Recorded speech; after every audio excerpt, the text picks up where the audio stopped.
Hey guys, it's G. This week I'm going to be taking on breakfast, but instead of stale cereal and burnt toast, I'm going to be giving an extra special twist to some already classic meals. So, let's get cooking. My first recipe is breakfast tacos, and this is what you'll need.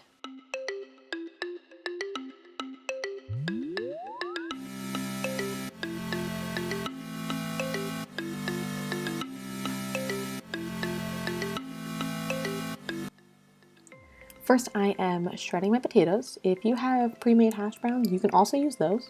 I had these potatoes lying around, so I decided to just make my own.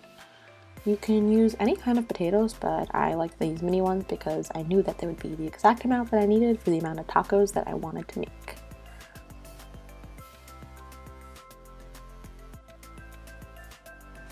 And when you're done, it should look a little like this, literally just like hash browns. Now we're going to take them, and before we turn them into hash browns, I'm squeezing out some liquid. Had purple skin, so that's why there's all the coloring coming out. I just used a tea towel to squeeze it out, so it was easier. You don't have to squeeze the liquid, but it does make them a lot crispier when you do, and I like a lot crispier hash browns. But I am just cooking them in a pan on medium-high heat and moving around so that way they'll cook evenly. And in the meantime, I am chopping some lettuce that I had. I'm just using some iceberg lettuce here. You can use shredded lettuce if you have it. You can use spinach or any other kind of green, but this was only $1.50 for a giant head of it, so I figured I might as well use this instead. And I'm just chopping it again so that way it'll be nice and small for when I want to put it in my taco. Now, when your hash browns are brown, like if you're using frozen ones, you can do them to the packaged instructions. You want to take them out, but in the meantime, I decided to chop some green onions, which are optional, but I think they add a nice flavor on top of your tacos. And I'm also chopping a lemon because I really like putting some fresh lemon juice on the top of these. I think it brings everything together. Now, after your potatoes are done and put to the side, you can take 2 eggs and crack them into a bowl. And after you crack them, you just want to take a fork and whisk them up. This recipe really only works with scrambled eggs. I guess you could cook your eggs any way you wanted. I just find that scrambled eggs are a little easier.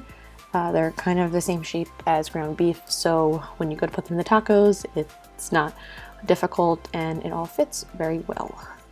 Now once they're scrambled enough, you want to take them and cook them in a pan. And after they were cooked up, I added some sea salt,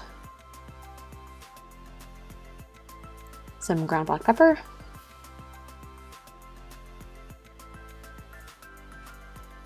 and I mixed that around first, so that way it's evenly coated.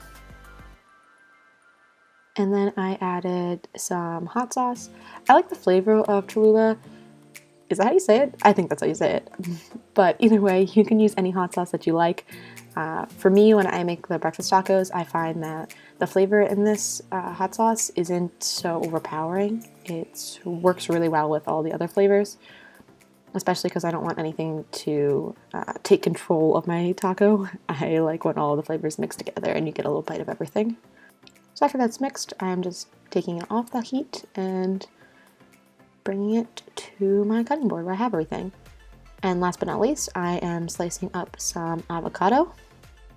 And I'm not really sure if this is the correct way that you do it, but I like to put my knife backwards in it after I've sliced it.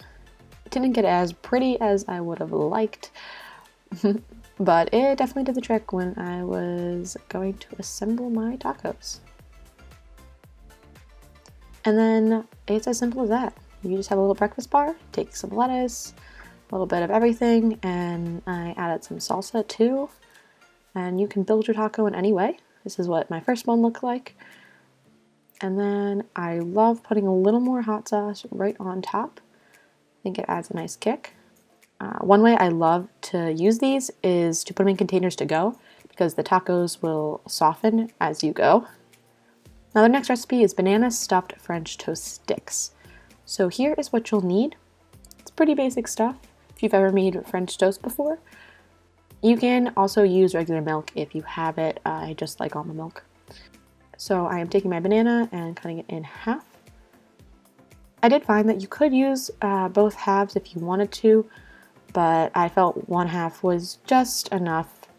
Maybe I need a little bit more to make sure the stuffing was spread out enough, but you can kind of eyeball it at that. So I am just mashing the banana now. The riper your banana, the sweeter it is going to be. My banana wasn't that ripe, but I still had no trouble mashing it down and getting it to the consistency that I needed in order to make the French toast. And after it's mashed down, I am adding some cinnamon. And then I'm just mixing it up again so it gets all tossed together. And the cinnamon is coated with the banana.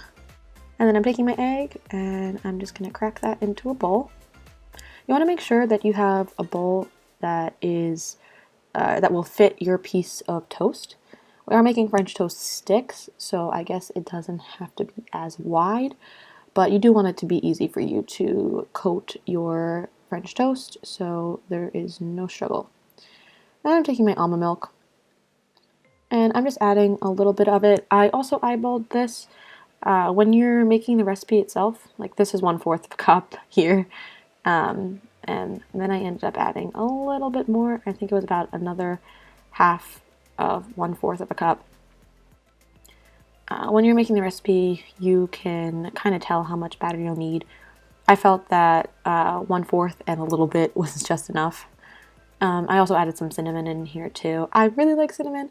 I didn't think that the amount of cinnamon that I added was overpowering, but if you're not a big cinnamon person, then I would really only add it to the bananas so that way you can have a little extra sweetness. Or you can omit it at all.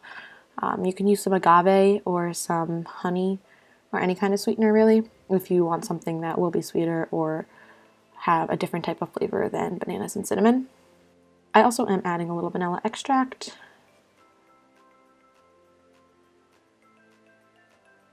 And then I am mixing that all together one more time. It's okay if it's a little bit speckled the way mine is. It'll get coated. You just want to make sure that your eggs are broken down and mixed with the milk. It's the most important part. And as you can see, I'm adding this little bit extra of milk. I was just worried I wouldn't have enough batter. And in the end, it was 1/4 of a cup and then 1/2 of a 1/4 of a cup. And I did find that was plenty. So now I'm just taking my 2 slices of bread and then the banana mixture. And I am just spreading it out like I'm making a sandwich. I find that this is the best way to ensure all of your French toast sticks will stay together. And then once that's all finished, you can go ahead and put your other piece of bread on top. And then you just want to take a knife and you're going to cut it into thirds. I would suggest a bread knife, but I couldn't find mine at that moment in time. But even without a bread knife, I just took my time and made sure I cut the slices nice and even so none of the mixture would come out. As you can see, it kind of squished a little bit, but that's really only because I didn't have a bread knife. And I also discovered that if you don't have a bread knife and cut it like that, it works a lot better. And there you have it. Those are your 3 French toast sticks. Now on to the last steps. So the last thing that you need to do to finish up your banana stuffed French toast is dip it into your batter. At first I really thought I needed this spoon to make sure I got every side of my French toast stick covered, but you don't really need to use a spoon as long as you don't mind using your hands a little bit. Just be gentle and make sure you're holding both sides when you pick it up. But it is very important to make sure every side is covered because we're going to cook every side of the French toast stick so that way they are completely solid. So then you just want to put it right in the frying pan. You should be able to fit all 3 comfortably. You also want to make sure you turn them on their side to cook so that way they are cooked through evenly. And then dip them in some maple syrup when they were all done. You just want to cook them until they're golden brown, just like regular French toast. And they are delicious. Those are my 2 ideas, and I hope they made you hungry for a better breakfast. Thanks for stopping by. I hope that these ideas give you some new inspiration in the kitchen. And don't forget to subscribe to my channel so that way we can hang out again next week.